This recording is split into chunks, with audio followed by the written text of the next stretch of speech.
मित्रांनो, safari talks मराठीच्या एका नव्या व्हिडिओमध्ये आपल्या सगळ्यांचं स्वागत आहे. आज मी तुम्हाला एक महत्त्वाची बातमी सांगणार आहे. जी बातमी फक्त व्यवसाय धंद्याच्या दृष्टिकोनातनं नाही, तर भारत जगाच्या अर्थव्यवस्थेत कुठे पोहोचतोय या दृष्टिकोनातनं सुद्धा अतिशय महत्त्वाची आहे. कल्पना करा, ब्रिटनसारख्या प्रगत देशातील सगळ्यात मोठा पोर्ट ऑपरेटर एक भारतीय कंपनीच्या मालकीचा होऊ शकतो. हो, बरोबर आहे. रिपोर्ट्सनुसार अडानी पोर्ट्स सध्या असोसिएटेड ब्रिटिश पोर्ट्स म्हणजेच ABP विकत घेण्यासाठी प्रयत्नशील आहे. आता तुम्ही म्हणाल, की ABP पोर्ट्समध्ये एवढं महत्त्वाचं काय आहे?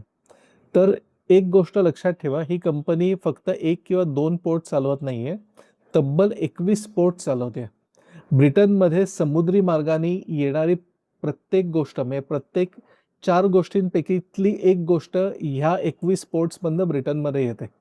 मग ती गोष्ट कार्स असतील, तेल असेल, स्टील असेल, धान्य असतील किंवा कंटेनर्स असतील.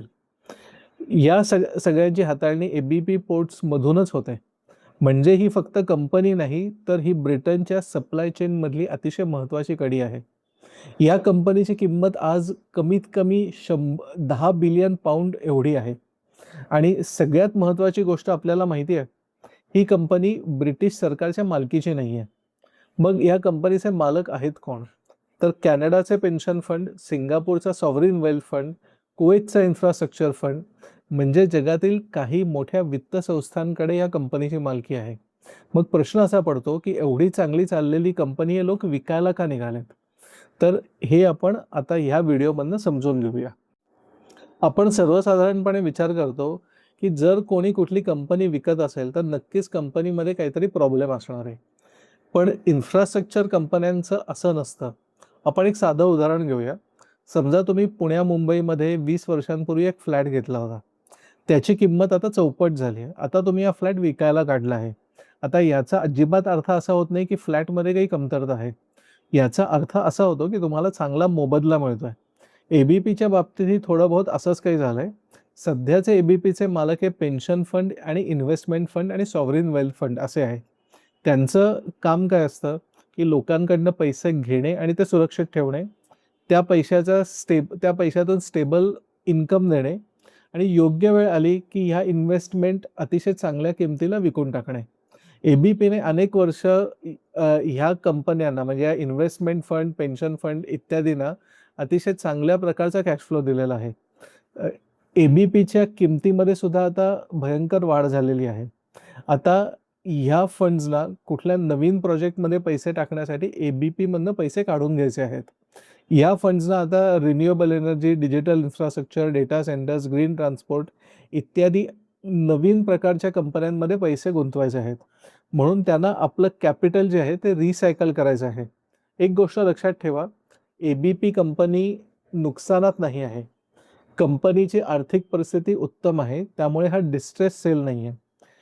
ही फक्त गोष्ट अशी आहे, की आता ह्या इन्व्हेस्टमेंट मॅच्युअर झाल्यात आणि ह्या फंडांना ABPमधनं त्यासाठी पैसे काढून घ्यायचे आहेत.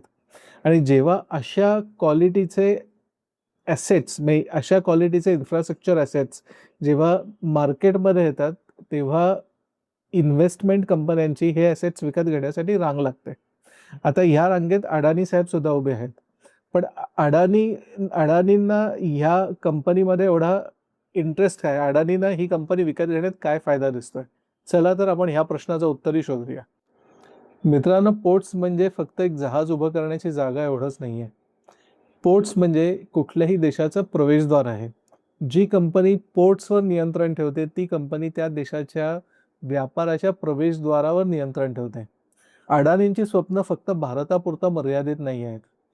अडानींनी इस्रायल, श्रीलंका, ऑस्ट्रेलिया आणि आफ्रिकेमध्ये सुद्धा पोर्ट्स विकत घेतलेली आहेत. तसंच अडानी हे भारतातील सगळ्यात मोठे प्रायव्हेट पोर्ट ऑपरेटर आहेत. यानंतर अडानींना समजा युनायटेड किंगडममध्ये प्रवेश मिळाला, तर जगातील अतिशय महत्त्वाच्या विकसित अर्थव्यवस्थेमध्ये त्यांचा पाया भक्कम होईल. अजून एक फायदा म्हणजे की अडानींना फॉरेन एक्सचेंजमध्ये म्हणजे ब्रिटिश पाऊंडमध्ये पैसे कमवता येतील, त्यामुळे त्यांचं करन्सी डायव्हर्सिफिकेशन होईल. तिसरा फायदा म्हणजे जे जागतिक गुंतवणूकदार आहेत, त्यांच्यामध्ये अडाणींची विश्वासार्हता वाढेल. आणि चौथा फायदा म्हणजे की भारत आणि युनायटेड किंगडम यांच्यामध्ये आत्ताच एक ट्रेड डील झालाय. या ट्रेड डील नंतर या दोन्ही देशांमधला व्यापार वाढण्याची शक्यता खूपच आहे.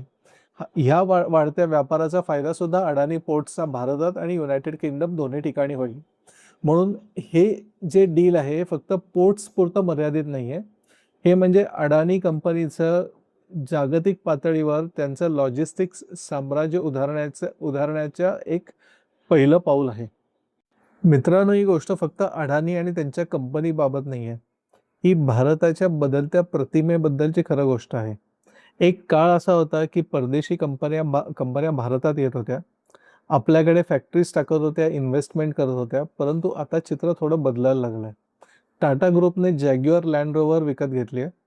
तसंच TCS, Infosys, HCL technologies, Wipro या कंपन्यांनी युनायटेड किंगडममध्ये हजारो लोकांना रोजगार दिले.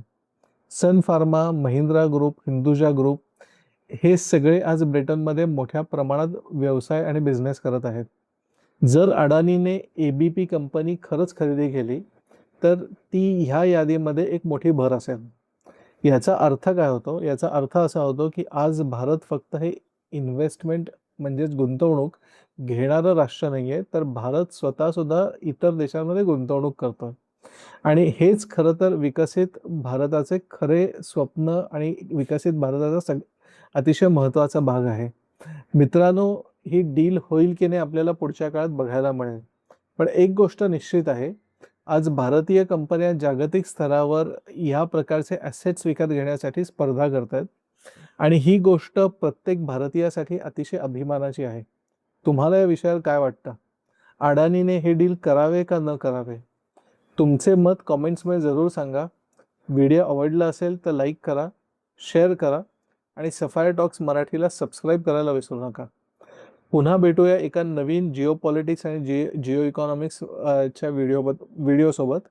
मित्रांनो, व्हिडिओ बघितल्याबद्दल धन्यवाद. जय हिंद, जय भारत, वंदे मातरम.